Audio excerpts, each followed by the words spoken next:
Pemirsa, apa alasan dua lembaga penyelenggara pemilu meloloskan dan tidak meloloskan PKPI? Saya undang Komisioner KPU Sigit Pamungkas dan anggota Bawaslu Nelson Simanjuntak. Selamat malam Mas Sigit, Bang Nelson. Selamat malam Mbak Najwa. Terima kasih sudah hadir di Mata Najwa. Saya langsung ke orang yang meloloskan atau lembaga yang meloloskan PKPI Bawaslu setelah ditolak oleh KPU, tapi kemudian ujuk-ujuk Bawaslu bilang PKPI boleh ikut pemilu. Apa alasan utamanya? Memang dalam undang-undang mengatakan bahwa keputusan Bawaslu mengenai sengketa pemilu bersifat final dan mengikat kecuali mengenai partai politik calon peserta pemilu atau di DCT daftar calon tetap. Tetapi yang dimaksud dengan tidak final dan mengikat di situ sebetulnya bukan serta-merta bahwa KPU akan menolak dan menilai sendiri untuk tidak melaksanakan. Artinya mestinya KPU harus bersikap sebagai para pihak dan memang dia para pihak. Oleh karena itu kalau toh merasa bahwa keputusan Bawaslu itu tidak dapat mereka laksanakan atau mempunyai penilaian yang lain dari apa yang diputuskan oleh Bawaslu, mestinya mereka melakukan upaya hukum tersendiri terhadap keputusan Bawaslu itu. Oke, kenapa KPU tidak mendengarkan Bawaslu? Sudah kerja siang malam loh akhirnya memutuskan PKPI lolos. Ini tiba-tiba tidak digubris begitu saja. Ya. Yang pertama, KPU mengapresiasi keputusan yang dibuat oleh Bawaslu itu, di mana keputusan itu dibuat melalui proses yang sangat transparan gitu. Lalu yang kedua, dari keputusan yang dibuat oleh Bawaslu, KPU tentu saja tidak serta-merta kemudian menolak. KPU melakukan penelaahan, KPU melakukan pendalaman atas argumen-argumen yang disampaikan oleh Bawaslu dalam keputusan itu, sejauh mana keputusan itu benar-benar dibuat dengan jernih dan valid. Nah, setelah KPU melakukan pendalaman atas semua hal berkaitan dengan keputusan itu, maka KPU mengambil kesimpulan bahwa argumen yang dibangun tidak kurang rapi dan demikian juga apa yang dipaparkan di dalam putusan itu tidak sebagaimana yang seharusnya. Dari beberapa pertimbangan kita sampai pada kesimpulan ini argumen yang disampaikan oleh Bawaslu untuk menyimpulkan PKPU bisa diloloskan itu kurang kuat. Oleh karena itu KPU mengambil kesimpulan kita tidak bisa melaksanakan itu. Bang Nelson, kalau tadi dibilangnya ada standar ganda, kemudian proses yang dilalui itu tidak cukup valid untuk kemudian membuat KPU mau menerima begitu saja keputusan Bawaslu. Apa pembelaan Anda? Nah itu saya katakan tadi, KPU sebagai para pihak menilai suatu keputusan, maka kalau dia tidak setuju dengan itu bukan serta-merta mengatakan saya tidak setuju, lalu melakukan apa yang diinginkan gitu. Kalau dia tidak setuju dengan keputusan itu, mestinya dia harus melakukan upaya hukum lagi. Jadi sama seperti misalnya kalau kita di pengadilan tingkat pertama, misalnya pengadilan negeri, boleh saja kita tidak setuju dengan putusan pengadilan, tetapi kan tidak kita mengatakan, itu keputusannya tidak benar begini. Dan saya kira itu akan selalu terjadi pada siapapun yang yang bersengketa. Kalau dia merasa dikalahkan, pasti dia akan melakukan banyak kritikan. Dan dalam hal ini KPU dikalahkan. Iya, termasuk KPU merasa dikalahkan begitu ya. Dan dikalahkan, kemudian tidak etis, ujuk-ujuk putusannya tidak mau dilaksanakan. Iya, begitu. Kalau mau tidak melaksanakan boleh aja, tapi mereka harus melakukan upaya hukum dong. Tidak begitu saja menilai. Bagaimana KPU tidak etis, sudah kalah, tiba-tiba sekarang mutung? Bukan. Di dalam sengketa pemilu, posisi KPI itu adalah pasif. Jadi dia menyetujui atau tidak menyetujui. Dia bukan pihak aktif yang merasa dirugikan di dalam proses sengketa pemilu, di mana objek dari sengketa pemilu adalah keputusan KPU. Karena itu adalah keputusan KPU, maka tidak mungkin kemudian KPU aktif untuk membawanya ke ranah PT Tun. Mas Sigit, soal ini juga Mata Najwa sempat mewawancarai Ketua DKPP. Kita akan dengarkan tanggapan dari Pak Jimli Asidiki berikut ini. Dua-duanya sepertinya benar. Kalau misalnya mau siapa yang benar di antara keduanya, ya pergi aja ke Mahkamah Agung, minta fatwa Mahkamah Agung. Meskipun kalau kita mau bicara hukum, formalan, fatwa Mahkamah Agung itu tidak mengikat juga, itu hanya mengikat bagi yang minta. Menurut Ketua DKPP, ya kalau ada perbedaan pandangan, siapa yang benar, siapa yang salah, mintalah fatwa ke Mahkamah Agung. Apakah itu dilakukan Bawaslu? Mau tidak mau saya harus buka. Memang kami melakukan itu, tapi memang dari awal kami tidak berani membuka itu karena kami tidak ingin ada semacam upaya-upaya lain yang bisa mengganggu lah istilahnya begitu ya. Apa Tapi, kekhawatiran Anda apa kalau Anda buka ke publik, Anda buka di mata Najwa sekarang, dari apa proses kekhawatirannya? ya terus terang memang kalaupun orang mengatakan kami menjadi semacam paranoid, sebenarnya tidak juga, karena dalam proses-proses pengawasan pemilu selama ini terlalu banyak sebenarnya intervensi atau pendapat dari luar yang sepertinya sangat melemahkan posisi Bawaslu dalam menjalankan tugasnya. Apa persisnya yang Anda minta fatwa, yang Anda minta dari Mahkamah Agung untuk memberikan fatwa soal apa? Iya, bagaimana sebetulnya posisi keputusan Bawaslu di dalam penyelesaian sengketa pemilu? Apakah itu harus dilakukan KPU atau tidak harus dilakukan oleh KPU? Jadi lebih secara umum ya, Ya. bukan spesifik soal PKPI. Iya, karena bagi Bawaslu bukan persoalan PKPI-nya, tapi ini adalah persoalan bagaimana berkonstitusi dan bagaimana seharusnya Bawaslu menjalankan tugasnya dengan sebaik-baiknya. Dan tadi Anda katakan ada upaya-upaya untuk melemahkan Bawaslu, itu Anda lihat dilakukan sekarang? Ya, Termasuk oleh KPU, mitra Anda? Ya, saya pikir dengan cara-cara kita berkomunikasi dengan KPU, cara KPU untuk melakukan responnya terhadap keputusan Bawaslu, saya pikir juga salah satu bagian dari upaya untuk membuat Bawaslu menjadi kelihatan tidak bisa melakukan apa-apa. Karena adapun keputusan Bawaslu dilakukan, kemudian KPU dengan begitu saja mengatakan, keputusan Bawaslu kan tidak benar dengan berbagai alasan. Lalu saya katakan tadi itu dengan sendirinya juga apa yang dipikirkan itu yang dilakukan. Nah, itu antara lain. Bagaimana Ya, KPU? kalau bagi KPU berkaitan dengan sengketa pemilu itu sangat jelas, sangat gamblang.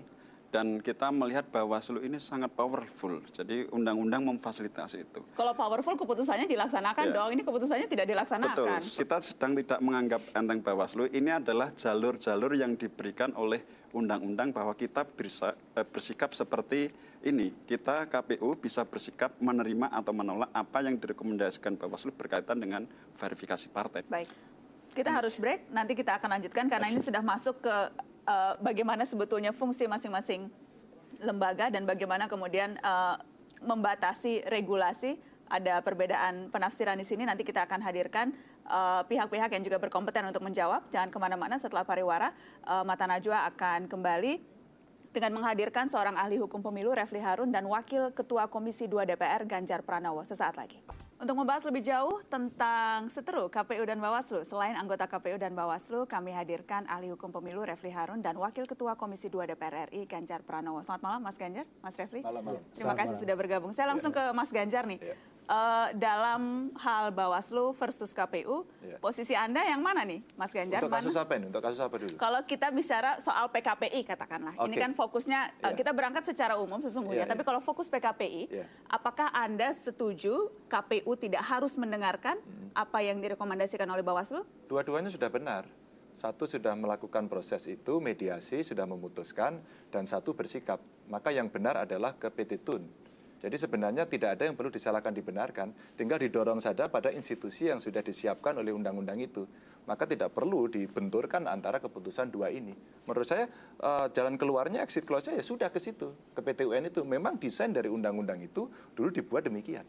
Tapi bahwa KPU tidak serta-merta melaksanakan apa yang diputuskan oleh Bawaslu, menurut Anda itu sikap yang tepat atau tidak? Ya, karena bunyi undang-undangnya begitu. Khusus untuk eksepsionalnya itu seperti itu.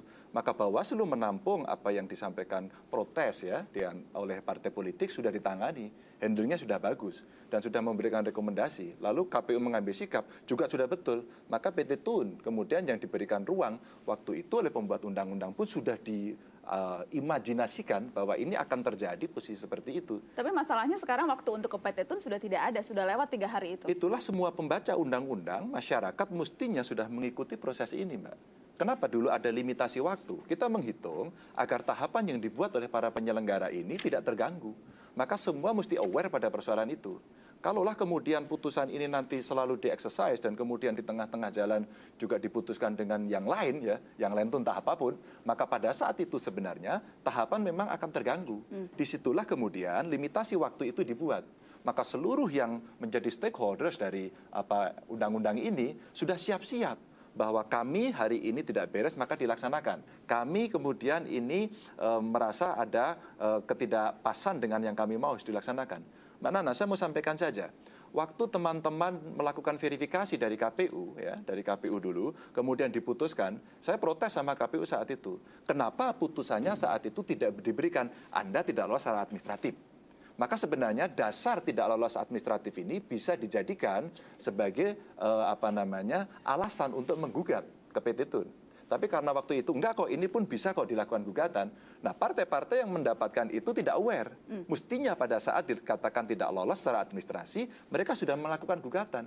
Tapi karena tidak, ini mundur.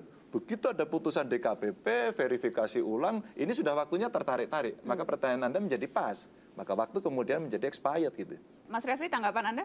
Kalau kita kaitkan dengan fungsi Bawaslu, ya, undang-undang ini sebenarnya mulai dari Undang-Undang 15 2011 tentang penyelenggara pemilu, itu memberikan fungsi baru bagi Bawaslu, yaitu fungsi untuk menyelesaikan sengketa pemilu.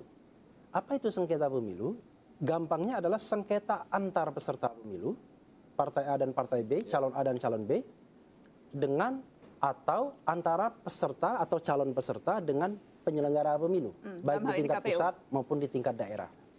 Nah, ini adjudikasi atau proses yang dilakukan di Bawaslu ini adalah sengketa antara calon peserta pemilu dengan penyelenggara pemilu. Jadi dalam hal ini Anda melihat KPU salah satu pihak begitu ya. Sementara KPU tadi melihat bukan salah satu pihak yang berperkara nih, hanya sebagai pihak yang pasif. Jadi dia salah satu pihak yang bersengketa. Nah, di dalam undang-undang ini dikatakan untuk menyelesaikan sengketa itu ada 2 tahap. Ada tahap mediasi, ada tahap persidangan. Makanya bahasanya adalah memeriksa dan memutus perkara, itu persis seperti persidangan. Tetapi tentu ini bukan persidangan dalam pengertian seperti peradilan. Ini adalah kuasi yudisial, kuasi persidangan. Nah, caranya adalah pihak yang bersengketa itu dipertemukan dulu. Apa sih masalahnya? Lalu kemudian kalau dicapai kesepakatan, menurut hukum acara Bawaslu dibuat akta perdamaian. Maka kalau perdamaian tidak bisa dibuat, baik karena memang tidak sepakat maupun karena materinya ini adalah materi pelaksanaan undang-undang, maka masuk pada step kedua, yaitu step yang dinamakan adjudikasi. Adjudikasi itu istilah umum saja sebenarnya, tidak ada di undang-undang. Undang-undang bahasanya memeriksa dan memutus perkara, itu persidangan. Memutus ya, jadi apapun hasilnya itu harus ditaati. Harus diputus. Nah, lalu kemudian bukan sekedar rekomendasi. Bukan rekomendasi. Lalu kemudian ada proses persidangan dengan kemudian memanggil saksi, memanggil ahli, jawab jinawab dan lain sebagainya, hasilnya keputusan. Nah, keputusan Bawaslu itu ada 3 menurut hukum acaranya yang sudah disetujui bersama, yaitu dikabulkan, ditolak atau dinyatakan tidak dapat diterima, persis seperti persidangan-persidangan pada umumnya. Nah, tetapi kemudian semua putusan Bawaslu itu, keputusan Bawaslu itu final dan mengikat untuk semua sengketa itu. Tapi kan tadi disebutkan oleh KPU. Ada tambahannya. Itu umumnya. Kecuali 2 hal. Nah, kecuali 2 hal itu adalah pertama verifikasi partai politik, yang kedua adalah penetapan DCT. Nah, untuk kedua hal tersebut tidak final dan mengikat karena ada apa? Baca pasal-pasal selanjutnya. Yaitu ada upaya lanjutan yang bisa digunakan oleh pihak yang merasa tetap dirugikan dengan keputusan KPU. Dalam hal ini partai politik. Yaitu kalau seandainya partai politik merasa tidak puas dengan keputusan Bawaslu, maka dia bisa mengajukan gugatan ke pengadilan. Oke, saya mau langsung konkretnya. Kalau dalam kasus PKPI, kan pihaknya PKPI-nya justru malah bersyukur alhamdulillah karena keputusan Bawaslu memutuskan mereka boleh ikut pemilu. Dalam hal ini apakah tepat mereka mengajukan ke Petun sesuai saran Mas Ganjar? Yang bisa mengajukan ke PT Tun itu adalah partai politik yang merasa tetap dirugikan dengan keputusan KPU. Ini Bawaslu sudah memenangkan mereka. Itu tidak masuk akal kemudian menyuruh PKPI kemudian mengajukan gugatan. Terlebih penolakan dari KPU itu sudah dibacakan, diambil dalam rapat pleno yang dibuat setelah 3 hari kerja. Padahal jadi Anda ingin mengatakan apa, Mas Refli? Langsung saja to the point. Saya ingin mengatakan bahwa apa yang dilakukan KPU itu salah menurut hukum, keliru menurut hukum, dan tidak mematuhi hukum.